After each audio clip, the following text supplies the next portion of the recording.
अस्सलाम वालेकुम ख्वातीन और हज़रात, मिस्टर पाकिस्तानी आपकी खिदमत में हाजिर हो चुका है। क्या आपको इंग्लैंड आना चाहिए या आपको इंग्लैंड में नहीं आना चाहिए? अगर आना चाहिए तो क्यों आना चाहिए? अगर नहीं आना चाहिए तो क्यों नहीं आना चाहिए? और अगर आना चाहिए तो कौन कौन से स्किल सीख के आपको इंग्लैंड में आना चाहिए? मेरा आज का मौजूद ये है, मेरी नॉर्मल वीडियो से जरा हट के ये वीडियो होने वाली है। इसलिए अगर आप सोच रहे हैं कि आपने इंग्लैंड में आना है तो मेरी वीडियो पूरी देखिएगा, सब्सक्राइब भी कर दीजिएगा। मुझे मेरे दोस्त ने रिकमेंड किया है कि जी इस मौजूद पे वीडियो बनाओ। देखिए, हिजरत करना सुन्नत नबवी है। हुजूर पाक सल्लल्लाहु अलैहि वसल्लम ने फरमाया था कि अगर तुम्हारा सिस्टम एक जगह पे नहीं चल रहा तो आप हिजरत करें। इसमें तो कोई मसला नहीं है, हिजरत करना कोई मसला नहीं है। लेकिन अगर आप 1 करोड़ रुपया दे के इंग्लैंड में आते हैं और यहाँ पे आके अगर आप बर्तन धोते हैं, किसी रेस्टोरेंट में काम करते हैं, किसी दुकान में काम करते हैं, आप चिकन साफ कर रहे हैं, आप शेल्फिंग कर रहे हैं, 1 करोड़ रुपए की इन्वेस्टमेंट करने के बाद, तो फिर ये मेरे बंदे बात देखें, खुदा रहा यहाँ पे मत आए। क्यों ना आए उसकी मैं पूरी डिटेल आपको बताता हूं। मेरे घर के पास एक दुकान है, वो 4 भाई और उनमें से एक की मेरे ख्याल में वाइफ, ये 5 बंदे 5 करोड़ रुपया देके इंग्लैंड में आए हैं और यहाँ पे अब चिकन साफ करते हैं, वो गोश्त का काम करते हैं। वो 5 करोड़ रुपया लगा के, खुदा के बंदो, तुम्हारा वहां पे प्लाजा चढ़ जाना था पाकिस्तान में और तुम सारी जिंदगी बैठ के तुम्हारी नस्लें भी खाती। यहाँ पे आप सब लोग आ गए हैं, 5 करोड़ रुपया लगा के आ गए हैं और आप क्या काम कर रहे हैं? गोश्त साफ कर रहे हैं। ओ खुदा के बंदो, ये बिजनेस प्लानिंग नहीं है, ये जाहिलियत है। अब मुंह उठा के जिधर मर्जी आप भाग जाते हैं, 1-1 करोड़ रुपया देके आप भाग जाते हैं। करोड़ रुपया को थोड़ी रकम नहीं होती है। आप 50 लाख रुपया पाकिस्तान में लगा के बिजनेस करें, कम से कम 2-3 लाख रुपया आपका मंथली बनेगा। ये वो पुराना दौर तो नहीं रहा ना, ये सोशल मीडिया का दौर है मेरे भाई। हर बंदे का दिमाग काम कर रहा है, हर बंदे को बिजनेस करने का पता है। अगर आपको नहीं पता है तो आप करोड़ रुपया देके खुदा रहा बाहर मुल्क में आ जाए। क्यों ना जाए, इसकी ब्रेकडाउन में आपको बताता हूं कि आपको अगर वर्क परमिट अगर कोई बंदा देता है ना 1 करोड़ रुपया लेके, वो वर्क परमिट जिस दुकान का आपको मिला है, जिस जगह का आपको मिला है, उस हट के आप काम नहीं कर सकते। अगर आप स्टूडेंट आए तो 20 घंटे से भी ज्यादा आपको काम करना अलाउ नहीं है। स्टूडेंट आना तो मेरे ख्याल में दुनिया की सबसे बड़ी बेवकूफी होगी आज के दौर में। आज के दौर में क्यों? क्योंकि जितना आप काम करेंगे वो सारा आपकी यूनिवर्सिटी फीस खा जाएगी। बाकी जो आपके पास पैसे बचने हैं वो आपके वीजे आगे करने में लग जाएंगे। उसके बाद आपने रहना भी है, खाना भी है, जिंदगी की रोजमर्रा की जरूरियात भी होती हैं। आपने पीछे क्या भेजना है? कुछ भी नहीं, पीछे से आप मंगवाएंगे पैसे। उसके बाद अगर आपको कोई फुल टाइम काम दे देता है तो मैं आपको बताता चलूं ख्वातीनो हज़रात कि एक सर्टन लेवल तक अगर आपकी सैलरी होगी ना, आपकी तनख्वाह एक सर्टन लेवल तक होगी तो 20% आपसे गवर्नमेंट टैक्स ले लेगी और तकरीबन कुछ और % उसमें से आपका NI चला जाएगा। उसके बाद अगर सर्टन लेवल से आपकी सैलरी थोड़ी ऊपर जाती है तो 40% आपका टैक्स हो जाता है प्लस NI, वो जो कुछ परसेंटेज है। उसके बाद अगर एक सर्टन लेवल से और ऊपर आपकी तनख्वाह जाती है तो 50% तक आपका टैक्स चला जाता है, गवर्नमेंट ले लेती है 50%। चलिए कम 20% की तरफ आते हैं। ज्यादा से ज्यादा आप कितना कमाएंगे? 1800-2000 पाउंड, ये एवरेज सैलरी है एक बंदे की। 2000 पाउंड आपने कमाया, उसका 20% आप निकाल दें, 400 पाउंड गवर्नमेंट के पास चला गया और 100 पाउंड आप एक और निकाल दें NI की मद में, 1500 रह गया आपका। ठीक है। उसके बाद अगर आपने बस एक नॉर्मल गुजारे लायक कमरा लिया हुआ है, उसमें आप गुजारा कर रहे हैं, कम से कम 500 पाउंड उसका किराया होगा। कितना? कम से कम 500, वो भी एक गंदे मुंदे कमरे का, जिसमें आप हो सकता है किसी शेयरिंग किसी बंदे के साथ रह रहे हो, कोई प्राइवेसी नहीं। 500 पाउंड वो निकाल दे। ठीक हो गया? कितना हो गया? 1000 तो साइड पे कर दिया ना आपने, 1000 पाउंड आपका साइड पे हो गया। ठीक है। आपने काम पे आना है, काम से वापस जाना है, ये आपका खर्चा हो गया बसों का। उसके बाद आपने खाना पीना भी है, रोजमर्रा की जरूरियात है। अगर आप पानी की बोतल भी लेते हैं तो उसके ऊपर इजाफी 17% गवर्नमेंट का टैक्स है। समझ नहीं बात आपको? 17% हर चीज के ऊपर गवर्नमेंट का टैक्स है, हत्ता के पानी की बोतल के ऊपर भी गवर्नमेंट का टैक्स है। उसके बाद आपने कौंसल का टैक्स देना है, उसके बाद बिजली गैस पानी का आपने टैक्स देना है। उन टैक्सों के अंदर, कौंसल के टैक्स के अंदर आपकी पुलिस की जो तनख्वाह होती है, आपकी फायर वालों की जो तनख्वाह होती है और एक और चीज उसकी तनख्वाह, वो भी आपसे ली जाती है। ये कौंसल के टैक्स में आपसे काट लिया जाता है। कभी कौंसल टैक्स लेटर गौर से पढ़ना आप लोग। अच्छा, ये सारे टैक्स और बिल वगैरह निकल गए आपके। और उसके बाद पानी की बोतल तक पे 17% आपने टैक्स दिया, टूथपेस्ट तक पे आपने 17% टैक्स दिया। आपने खाना पीना भी है, रोटी पानी खाना है आपने, आप इंसान है, कोई रोबोट नहीं है। खाना पीना आपने लिया, हर चीज के ऊपर 17% टैक्स आपने पे किया इजाफी।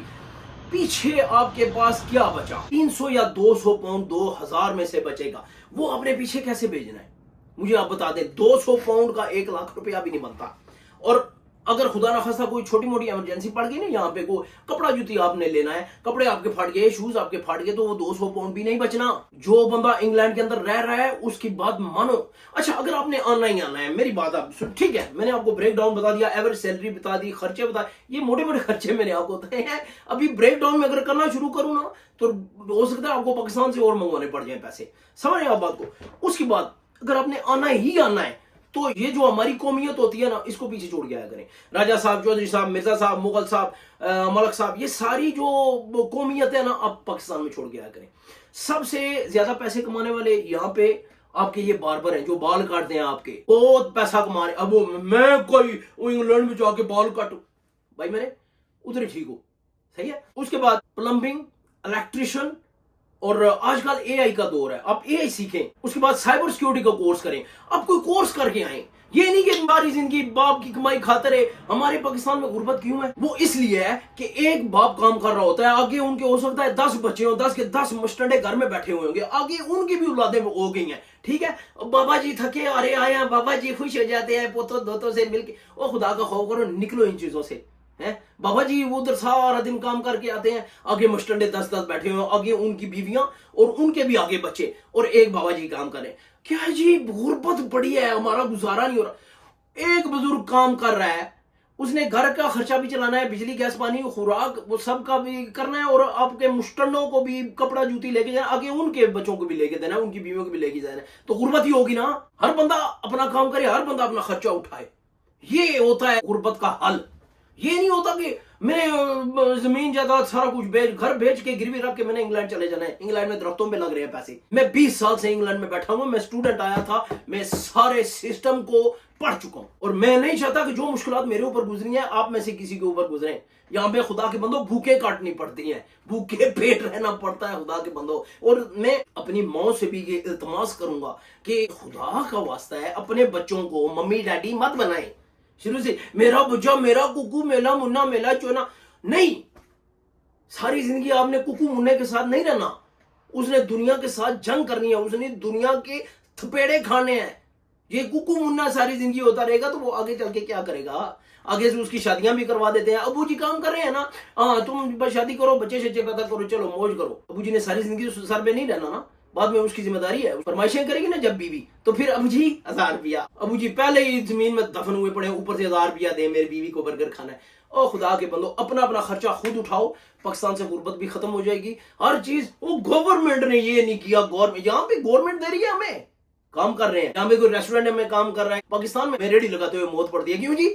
राजा साहब है, चौधरी साहब है, मिर्जा साहब, मुगल साहब है जी, मलक साहब है, हम रेडी लगाते हुए अच्छे लगेंगे, फ्रूट बेचते। और निकलो खुदा के बंदो, लोगों के आगे हाथ करते हुए शर्म नहीं आती, लेकिन को काम करते हुए शर्म आ जाती है तुम लोगों को। ओ खुदा के बंदो, निकलो इन चीजों से।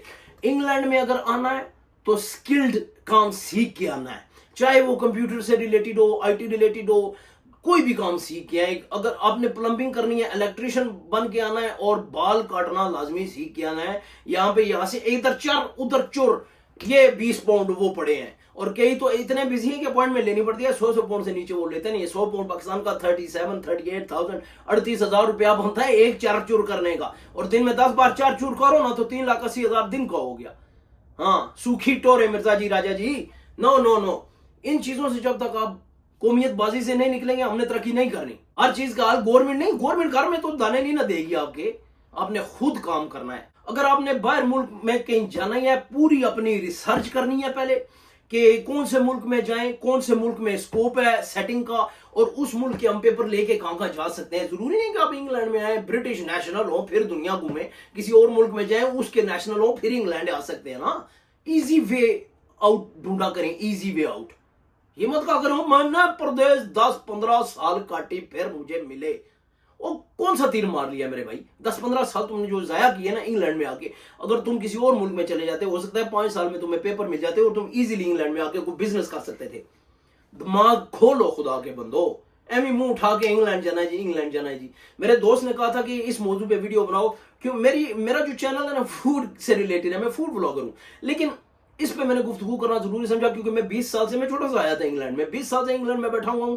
मैं स्टूडेंट आया था और मैंने हर साल वीजे आगे कराए हैं, मैंने हर साल यूनिवर्सिटी की फीसें भरी हैं, मैं बीएससी ऑनर्स कंप्यूटर साइंस हूँ, मैं पीसी हार्डवेयर इंजीनियर हूँ। ये दूर से मत देखा करेंगे जी इंग्लैंड में हम जैसी फारिग हुए यूनिवर्सिटी से हमें हाथों हाथ ले लिया जाएगा, ना, कोई ऐसा चक्कर नहीं है। डॉक्टर यहाँ पे आके ना तो रेस्टोरेंटों में मैंने बर्तन धोते हुए अपनी आंखों से देखे हैं, समझ रहे हैं बात को। मैंने ऐसे खूबसूरत माँ के लाडले रोते हुए यहाँ पे देखे हैं कि तुम लोगों की सोच है, वो भी इसलिए कि मेरा कुकू मेरा मुन्ना था वो, और यहाँ पे आके जब जिंदगी के थपेड़े पड़े तो उनका रोना निकल गया। ओ भाई यहाँ पे खुद करना पड़ता है सारा, 15-15 घंटे की आप शिफ्टें लगा के जब घर आते हैं ना तो अपने कपड़े भी खुद धोने हैं, खाना भी खुद बनाना है, रोटी भी खुद बनानी है, आपने नींद भी पूरी करनी है, अपने कपड़े इस्त्री भी खुद करने हैं, पीछे फोन भी करना है। उसके बाद तनहाल आपके जब जैसे ही हाथ में आती है तो कटे कटाए पैसे आपके पास आते हैं, गवर्नमेंट काट के देती है आपको।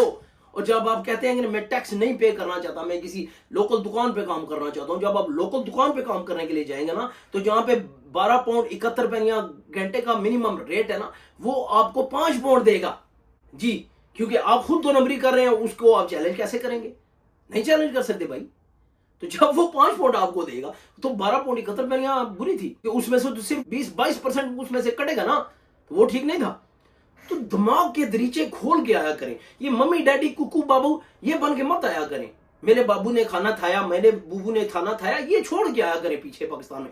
जब आप मुल्क से बाहर निकलते हैं तो दिमाग के दरीचे खोलें कि मैंने इधर 5 साल गुजारने हैं, मैंने अपनी लाइफ को सेट करना है और मैंने पाकिस्तान वापस चला जाना है, जिधर भी जाना है, जो भी करना है, सही है। सारी जिंदगी इधर प्रदेश के चक्रों में मत पड़े रहा करें खुदा के बंदे। और हाँ, इससे रिलेटेड अगर किसी किस्म की भी इंफॉर्मेशन चाहिए और अगर आप चाहते हैं कि ऐसी वीडियोस में और भी बनाया करूं फूड व्लॉगिंग के अलावा, क्योंकि फूड व्लॉगिंग तो मेरा मेन चैनल है, फूड व्लॉगिंग तो चलेगी, उसके अलावा अगर आप चाहते हैं कि इन्फॉर्मेशन भी आपको दे दी जाया करे तो कमेंट बॉक्स में बता दीजिएगा, मैं इंशाल्लाह इन्फॉर्मेटिव वीडियो भी बना दिया करूंगा। जिस किस्म की भी आपको इन्फॉर्मेशन चाहिए मैं हाजिर हूं इंशाल्लाह। तो अपने प्यारों का और पाकिस्तान का हमेशा ख्याल रखा करें। पाकिस्तान जैसा मुल्क पूरी दुनिया में नहीं है। ये जब आप बाहर निकलते हैं ना फिर आपको होश आती है कि पाकिस्तान मेरा वतन क्या था। जब तक आप परदेश नहीं काटेंगे आपको पाकिस्तान की कदर नहीं होती। अपने प्यारों का और पाकिस्तान का हमेशा ख्याल रखा करें। पाकिस्तान को हमेशा अपनी दुआ में याद रखा करें। पाकिस्तान हमेशा जिंदाबाद।